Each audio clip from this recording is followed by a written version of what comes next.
welcome to the Manifestation and Money podcast, Kayla. Thank you so much for having me. I am so excited to have you on the show today. Around here, we're all about lifestyle design and how you can make money doing the things that you love.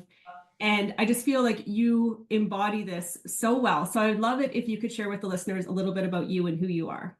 Yeah, absolutely. So I'm Kayla. Hi, everyone.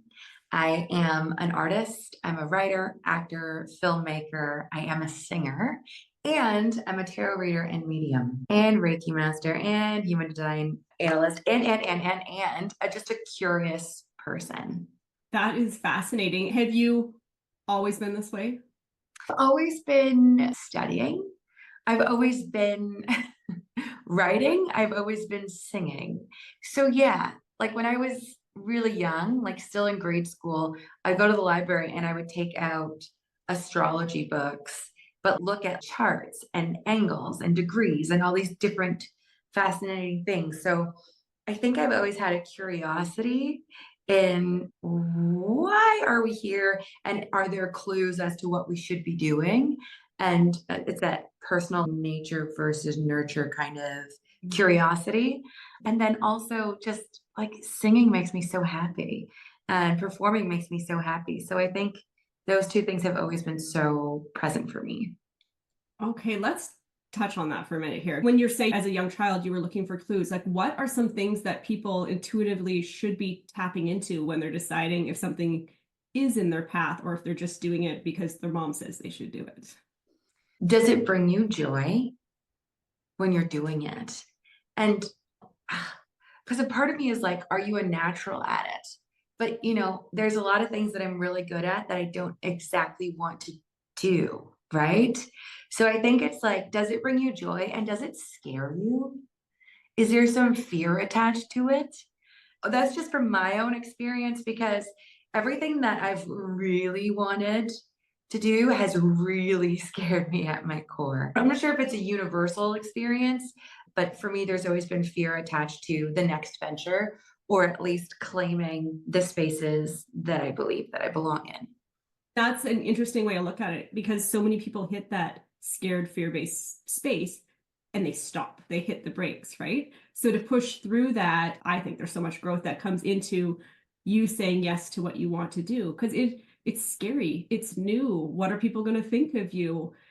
Am I going to be any good at doing this thing, right? There's all of these what ifs that come with it. So to actually get the guts to do the things. So let's hear about you and how you went on your path to doing all the things that you're doing right now, especially the ones that you're making money from. All these interests were always here. There are clues and we leave them for ourselves and they're present.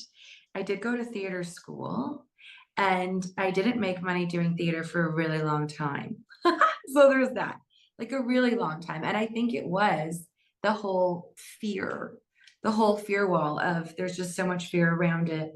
People projecting on me that it's not a great choice, that I'm not going to be able to make money doing it, and all of those things. Thankfully, when I was in school, I was cast to play a witch. It was like the lead of this play, and the director was like, I want you to get actual experience with this spiritual community. So I was already reading tarot cards. I think I got my first deck, I think it was like 19 or 20, in and around there. So I was at school, I had cards, and I'd been studying astrology for eons and eons, like a while. And so I got to spend time in this spiritual community and really learn more about the practice. And so for me, I actually pitted the two things against each other. So when I would have a show, I would stop doing this and I'd put it to the side and then I would feel like I'd miss it so much.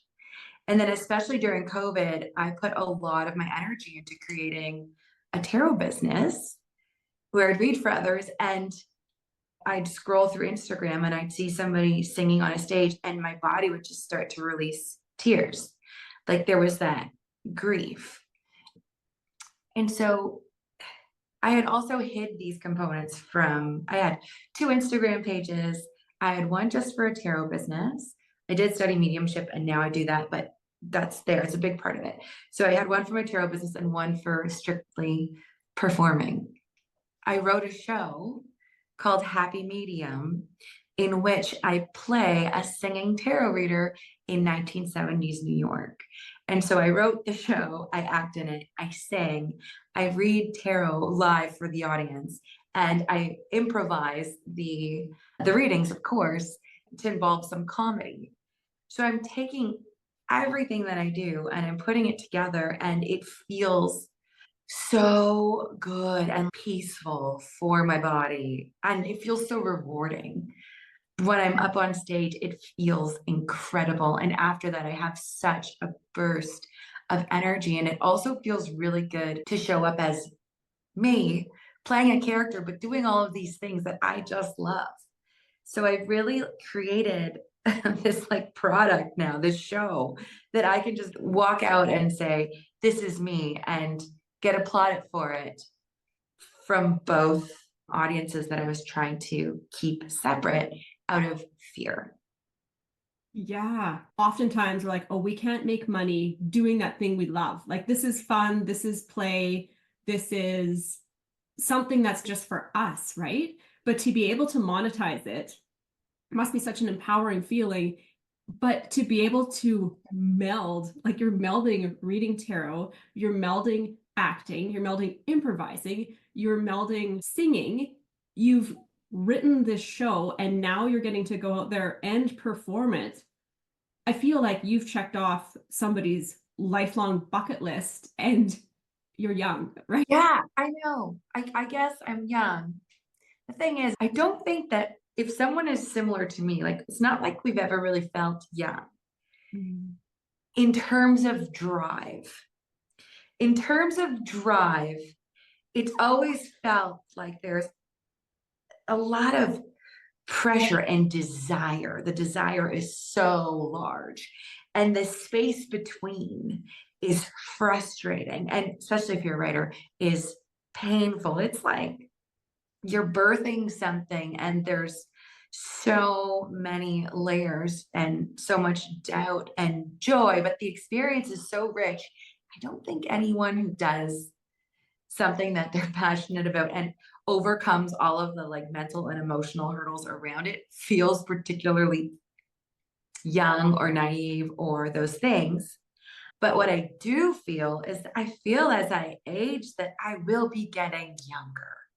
And what I mean by that is I was so serious and so focused and so stressed and just determined that it took away a lot of just the presence of being able to do the thing. And so when I did the thing, I felt that what I call electric presence. And I always want more of that electric presence. And that shows up for me in the singing and the acting and the writing. Even though the writing's painful, it's still so rewarding. In the filmmaking and when I'm reading, be it tarot or mediumship, it's that electric presence. And that's what I want to move more toward. I am 36. But again, I hope that I'll only get younger now that I've been able to kind of bring all these things together and have that release of that pressure and be able to move forward being like, hey, this is me. This is what I do. Yeah, I did that show. Yeah, cool. And it really does allow me to just show up as me and relieve some of that tension that I had around being who I am. And I bet when you're sitting there with your audience too, you're relieving a bit of that in them. They're seeing you up there on the stage doing all these things. That has to put them in a playful state of mind of, wow, this is amazing. This is fun. And it has to inspire them a bit, or at least allow them to escape the 9 to 5 grind or whatever their current situation is, and put them in a place of, okay, like your spark, I feel like would go out to the audience. That's the thing, it's the spark. And it's an interactive show. And so we're playing together, and there's audience participation, lots of it. And you get to choose if you want to play or not. But it's that sense of play. And when someone's getting a reading, it's so present and people are so intrigued that you can't help but just drop whatever you've got going on and become enveloped in what's going on in that person's life. Mhm. And that is why we turn to books or movies or just other forms of entertainment, but it's also really nice to be in person and have that presence. And it gets us out of what we've been trying to figure out. For you, when you made this connection and did that thing, you said you don't like the writing piece so much of it, but what were the toughest parts for you to say yes to you to get to you to where you are right now? It's a sick thing. I don't like the writing piece. I love it. Like in a sick way. Like it's like it just means it's just I find it extremely like difficult, but again, probably the most rewarding. It really is about the permission to say yes. That you've nailed it on the head. And it came in small permission slips. And so it's been a work in progress.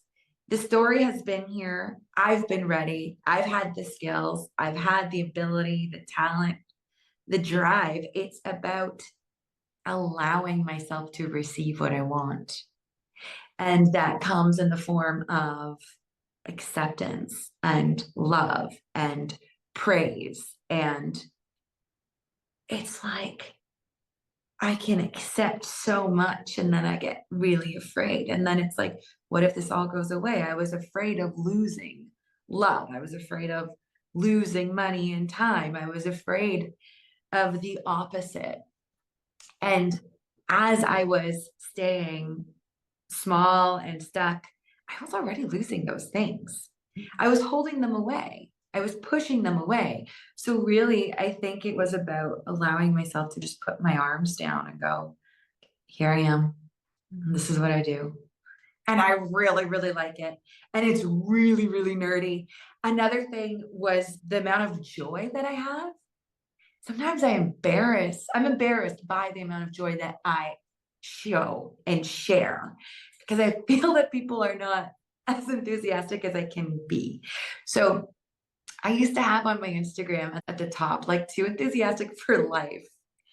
Because there's a lot of times people would be telling me something and be like, wow, like just like over the top reactions. And even thank goodness, Shanda Bezic, who directed my show, I told her from the jump, I go, look, I'm really fucking nerdy. I really enjoy this. So, and she's like, oh, me too. She's like, oh, me too. She's like, so she'd be like, you know what I think? I'm like, no, my God, I already know what you're saying. And she's like, yeah. I'm like, yeah, it's just really big and really full of joy. And so sometimes I get embarrassed to share that part of me because it feels so vulnerable. And I don't think we see that a lot. People just sharing what brings them joy on the internet without it being labeled cringe. Yeah, I feel like just listening to you say that you are saying yes to yourself to a level that your cup is so full that it's just spilling over. It's spilling out of you. Like you have no more control at this point. You are just this light bulb that is, hey, this is me. This is who I am. I'm at whatever the highest wattage that there can be, and I'm just going to go out there and shine. And Yeah, people are either going to like you or they're not going to like you, right? exactly. And I used to be just so embarrassed about it. And I still am at times. I really still am at times. I'm like, oh my God, like I'm so much. Or like I'm like, oh, I try to tone it down. But nothing that I want comes from that. And also it's the emotional space of like feeling so good. And when I tone myself down, I don't feel so good. My brain tells me that I'm doing it for other people. But it actually, when I feel like totally lit up and I'm sharing with people, that's when we're both like the most honest. That's when we both laugh the most. That's when we both connect the deepest. When I've turned all that down, I'm actually not connecting much. Because you've got a filter up. I've got the filter up. Yeah. And it feels unsatisfactory. It Yeah. feels like something's missing. And really, it's the vulnerability piece. So then from that point, you just learn to tap back into that spark of here's what I feel like I should be doing to be my authentic self and learning to trust. I think for you to be a medium, can you just give a touch on what is a medium before I ask my question here? Sure. Talk about judgment and self-judgment. I have tried to judge myself out of doing that for a long time. but the joy of allowing. It's very similar to the writing and to the singing. For me, it's all similar. Being a medium is allowing yourself to believe that you can share what you're picking up when you're stepping out on the furthest limb that you can find. So what I do, thank goodness I've read tarot for over 15 years, because I'm already going out on limbs, saying things like, hey, you were at a wedding and the guy beside you, they're like, that guy. I'm like, thank God. Like, stuff doesn't make sense, but you're picking up things from these images and you're trusting yourself. And so for me, being a medium, when I get into a session with somebody, I've got my eyes closed. I do them virtually over Zoom, so we both have our cameras off, because I'm like this, and then I'm like this a lot of the session. Like, I'm like, okay, hold on, yep, and then I'm just like yawning, and then, but I tell them from the beginning, I'm yawning a lot. So basically what happens is I start to feel sensations in my body, and I go from there. So like all of a sudden I'll have like pain in my right knee, or like my left hand will go numb, or whatever, my face will go like this, or, and I'll just start saying, you know, left knee. For me, it's actually masculine on the left, feminine on the right, which isn't like the teachings. So it's very important that you just find out what works for you. So anyway, for me, that's what it is. But I start getting these sensations through my body, and then we talk about their immediate family, and then it branches out to past relatives and family friends. On the left are male, right, female, top, babies. Yeah. Fascinating. Yeah. I feel like to be a medium and receive that kind of information, that is a huge level of trust that you have to have within yourself. When I listen to you and I hear your story, that's the word that keeps coming up for me, is trust. This girl trusts who she is. She trusts her inner compass. She trusts that spark, and she trusts that she's being guided to do the things that she wants to do. Like, you have a huge level of trust just to say yes to you. And I feel like the world's kind of lacking that right now.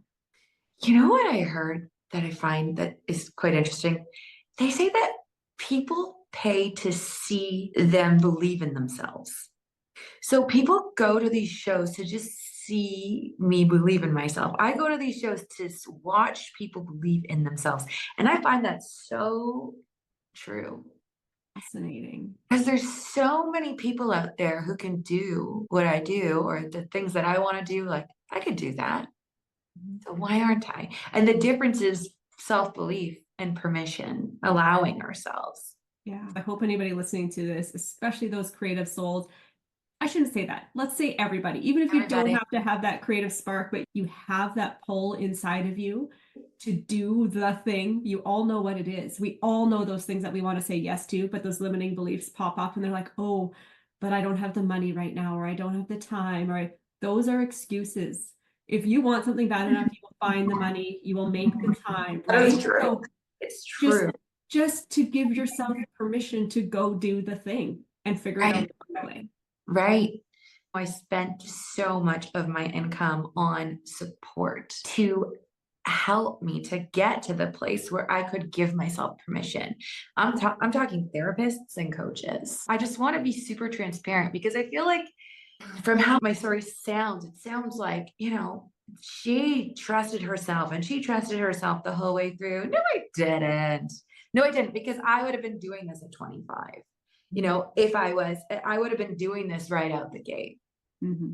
It has been a long process of getting to know me and doing something, and getting to know me and doing something. And also, all of those things that you're doing along the way are still you getting to know you and doing something. You know, this show is like the show for me, but I really needed to, they call it like clean the pipes. I needed to write out all of the other things that were before this. Mm-hmm. And after this, I don't know what's coming. Yeah. I get glimpses, but I don't know exactly what it is. So again, I want people to know that whatever you're doing right now is useful. Oh my gosh, can I share? Mm-hmm. Yesterday I got a massage. So I have some deep lower back pain. Energetically speaking, people would say that that is about moving forward. So again, it's about me receiving, allowing myself to move forward in bigger ways. So I go and I get a massage. Now, the person that I usually book in with isn't there. So I'm getting a massage with someone else. They're just guessing at where the spot may be. And I'm not used to that. I'm used to the person I work with going along the spine, down, around, knowing exactly where the muscles are.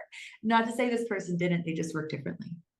And so I'm on the table and I'm getting frustrated and I'm thinking to myself, like, you need to relax in order to receive whatever this is. Then my mind starts thinking about stand-up comedy and how this is useful. This is completely useful.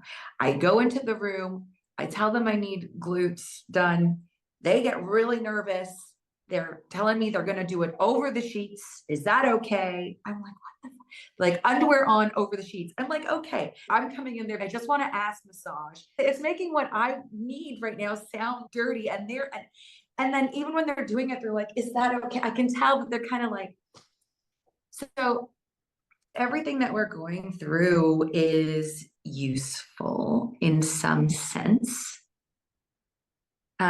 So if you're listening to this and you're not where you want to be, or you haven't given yourself the permission yet, I want you to believe that whatever you're doing is going to be useful. Whatever you're judging right now, that you think that, oh, you're just doing this up until you finally break through, you're going to actually like mine the diamonds in that.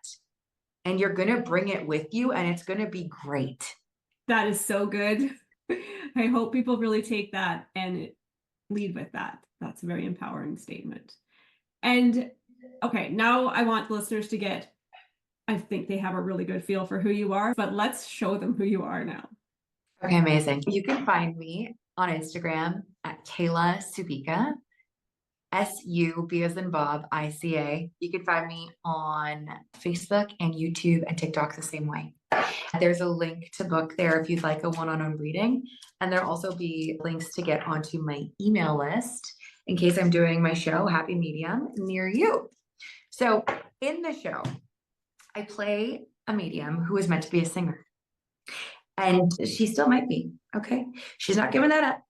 But what she does is people call in, it's a phone line, and they call in and she sings the readings to them because she needs to keep her voice up. And so what I would love to do is sing you a mini reading like I do in my show. I'm all for it. Amazing. For this to work, I just need you to say hello. Hello. Hello. I'm a singer. That's what I do. Can I have your first name, please? Jen. Jen. Jen wants to know. Jen, may I please have a question in one sentence? And it can be about anything. It could be about work. It could be about love. It could be about family, you name it. Ooh. Am I headed the right way with my work? Jen wants to know, which way will Jen go? Jen wants to know if they're headed in the right way. Jen, well, you're headed somewhere. Jen, I've got the 6 of Swords. Jen, this is about you heading away that feels better for you. Jen, I've also got the 5 of Cups. Jen, I feel there's change around your work. Jen, I want you to drop the things that don't feel good. Jen, because I've also got the Knight of Swords. Jen, it's okay for it to be easy. Jen, it's okay for things to be easier. Jen, you're leaving the choppy shit behind you. Jen, you're going through a period that's gonna feel different. Jen, I feel you're used to things moving quickly. Jen, but now things are gonna be a little bit slower. And I want you to know that doesn't mean less business. It means things are more organized, so things won't feel so rushed and choppy. Jen, I've got the Justice card here. Jen, you're definitely going in the right direction. Jen wants to know Allow it to be easy. Allow yourself to be uncomfortable with how easy it can get. Jen, that was your reading. How do you feel? Amazing. I actually have goosebumps. I feel like that was so fun and so playful, yet resonated so much with kind of like my internal workings right now. Fascinating. Fascinating. I know. I Yeah. know. I could see it in your eyes when I was reading. It was like, it's really beautiful. And it's beautiful and playful for me to get to do this too. Thank you. Yeah, so fun. I highly encourage the listeners to go follow you on Instagram. Check out Kayla's photo, your cover for your show. It is, I don't want to give too much away, but you have to go check it out. It will make you laugh, it will make you smile. And I encourage you to go get a reading with her because that was super fun and that made my day. Awesome. I'm so happy to hear that, Jen. Thank you so much for joining me on the show today, Kayla. Thank you so much for having me. Thank you. Thanks, everyone.